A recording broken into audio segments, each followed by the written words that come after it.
Hello friends, welcome to home food recipes. આજે આપણે બનાવશું રાજસ્થાની ભેળ, જે એકદમ ડિફરન્ટ છે અને ખાવામાં પણ ખૂબ જ ટેસ્ટી છે. તો સૌથી પહેલાં આપણે એ માટેનો રગડો બનાવી લઈશું. તો રગડો બનાવવા માટેની સામગ્રી જોઈ લઈએ.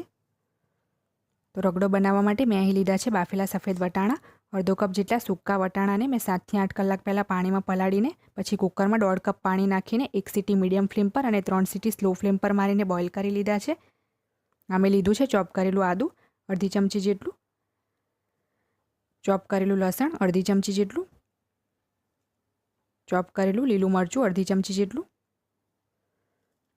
બાફીને ચોપ કરેલા બટાકા 2 મોટી ચમચી જેટલા, ઝીણા સમારેલા કાંદા 1 મોટી ચમચી જેટલા, ઝીણા સમારેલા ટામેટાં 1 મોટી ચમચી, ધાણા જીરું પાવડર 1 ચમચી, સ્વાદ મુજબ મીઠું, હળદર અડધી ચમચી જેટલી, તેલ 1 મોટી ચમચી અને લીલા ધાણા 1 ચમચી જેટલા.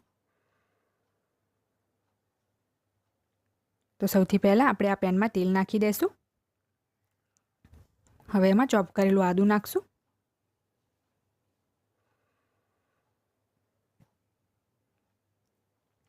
ચોપ કરેલું લસણ પણ નાખી દઈશું. ચોપ કરેલા લીલા મરચાં નાખશું. આ બધાને આપણે 1 મિનિટ માટે સારી રીતે સાંતળી લેશું. તો આ સતળાઈ ગયું છે. હવે આપણે આમાં ઝીણા સમારેલા કાંદા નાખશું.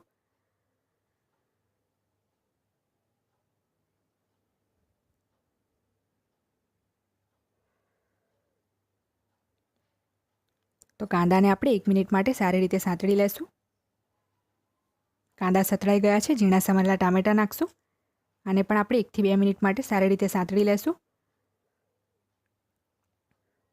આપણા કાંદા ટામેટાં સતળાઈ ગયા છે. હવે આપણે આમાં બાફેલા સફેદ વટાણા નાખી દઈશું. પાણી સાથે જ નાખવાના છે. બાફેલા બટાકાના ટુકડા નાખશું. એકવાર મિક્સ કરી લેશું સારી રીતે. હવે આપણે આમાં હળદર નાખશું.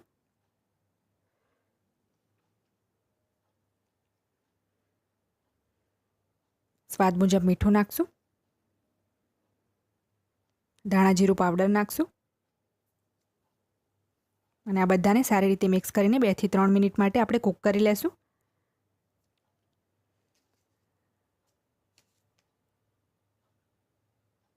ત્રણ મિનિટ થઈ ગઈ છે. આપણો રગડો પણ ગાઢો થઈ ગયો છે. તો એમાં અડધો કપ જેટલું પાણી નાખશું અને હજી એને 2 મિનિટ માટે કૂક થવા દેશું.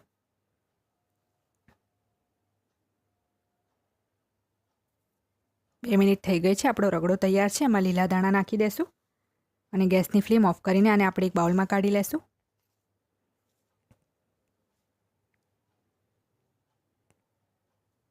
રાજસ્થાની ભેળ બનાવવા માટે મેં અહીં લીધો છે રગડો, જે આપણે હમણાં બનાવ્યો એ જ છે.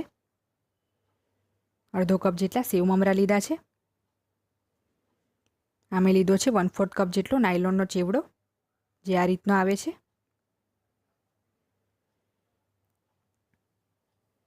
વન ફોર્થ કપ જેટલો મકાઈનો ચેવડો છે. ઝીણી સેવ અડધો કપ જેટલી, ઝીણા સમારેલા ફ્રૂટ, જેમાં મેં દાડમના દાણા અને સફરજનને ચોપ કરીને લીધા છે. તમે આમાં લીલી અને કાળી દ્રાક્ષ પણ લઈ શકો છો. આ મેં લીધા છે ઝીણા સમારેલા બટાકા, ઝીણા સમારેલા ટામેટાં, ઝીણા સમારેલા કાંદા, ખજૂર આમલીની ચટણી, ગાર્લિક ચટણી અને ગ્રીન ચટણી.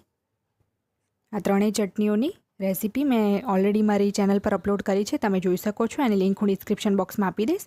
આ મીઠું દહીં છે. દહીંમાં મેં દળેલી ખાંડ નાખીને એને ફેંટી લીધું છે. આ પાણીપુરીની પૂરીનો ભૂકો છે. પાણીપુરીની પૂરીને મેં આ રીતે ભૂકો કરીને લીધો છે. આ મસાલા સિંગ છે 1 મોટી ચમચી જેટલી, મસાલાવાળી ચણાની દાળ 1 મોટી ચમચી,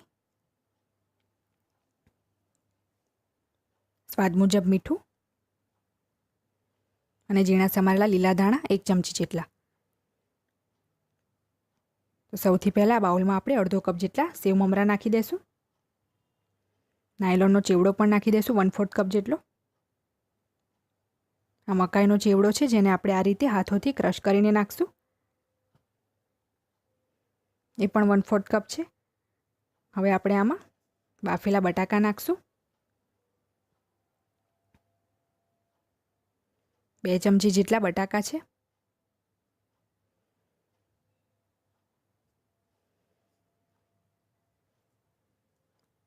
બે મોટી ચમચી જેટલા ઝીણા સમારેલા કાંદા નાખશું.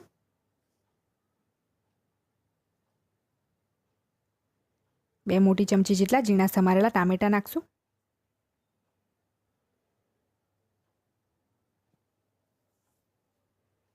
દાડમના દાણા અને સફરજન 2 મોટી ચમચી જેટલા નાખશું.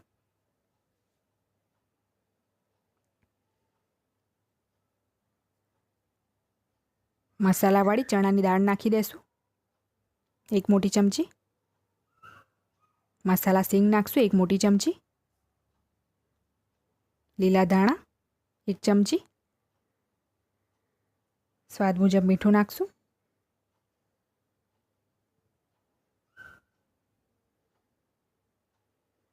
હવે આપણે આમાં નાખશું ગ્રીન ચટણી 2 મોટી ચમચી જેટલી.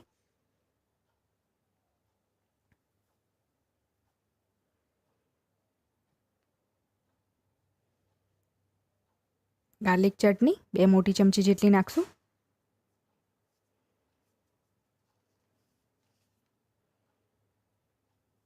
ચાર મોટી ચમચી જેટલી ખજૂર આમલીની ચટણી નાખશું, જે આપણે વધારે નાખવાની છે.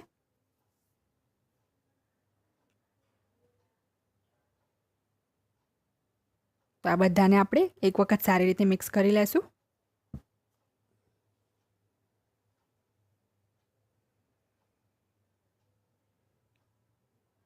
તો અમે સારી રીતે મિક્સ કરી લીધું છે. આ પાણીપુરીની પૂરીનો જે ભૂક્કો હતો એ આપણે નાખી દઈશું.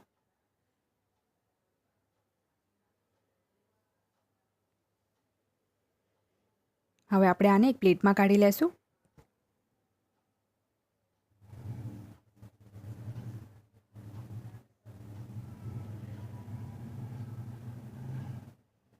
તો આને ડીશમાં કાઢીને આ રીતે દબાવતા જવાનું છે ચમચીથી. તો હું આ બધું જ કાઢી લઉં છું.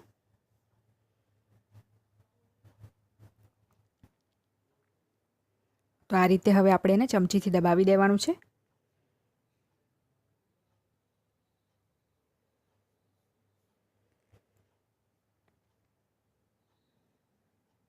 હવે આપણે જે રગડો બનાવ્યો હતો એ રગડો નાખી દેશું આને ઉપર. તમે ચાહો તો રગડો હજી થોડો પતલો કરી શકો છો. તો આ 3 મોટી ચમચી જેટલો રગડો નાખું છું આના પર. તો આની ઉપર ફરીથી થોડી ગ્રીન ચટણી નાખશું.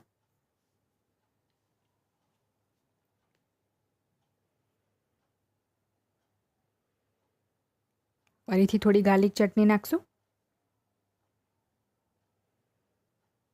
ફરીથી થોડી ખજૂર આમલીની ચટણી નાખશું. ચટણી તમે વધતી ઓછી નાખી શકો છો તમારા સ્વાદ મુજબ. હવે આપણે આના પર મીઠું દહીં નાખશું. 2 મોટી ચમચી જેટલું દહીં.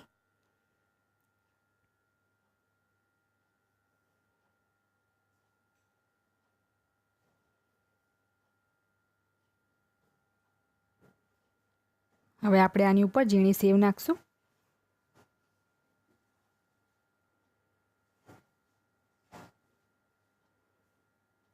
સેવ પણ તમે વધારે કે ઓછી નાખી શકો છો.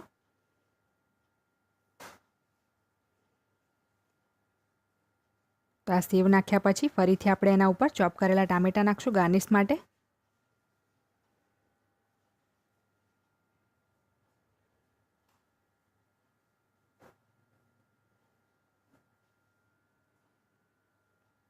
ચોપ કરેલા કાંદા નાખશું ગાર્નિશ માટે. ચોપ કરેલા ફ્રૂટ્સ નાખશું ગાર્નિશ માટે.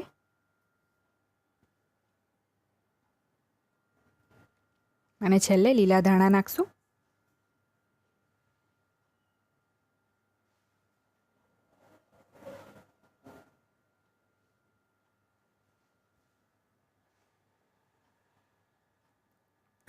તો ફ્રેન્ડ્સ, રેડી છે આપણી રાજસ્થાની ભેળ.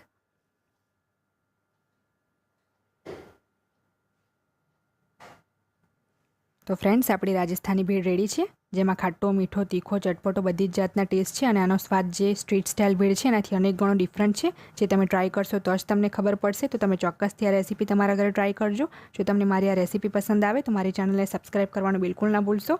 જો તમારે મારો આ વિડીયો હિન્દીમાં જોવો હોય તો એની લિંક મેં ડિસ્ક્રિપ્શન બોક્સમાં આપી દીધી છે. તો મળીએ નેક્સ્ટ વિડીયોમાં. ત્યાં સુધી આવજો.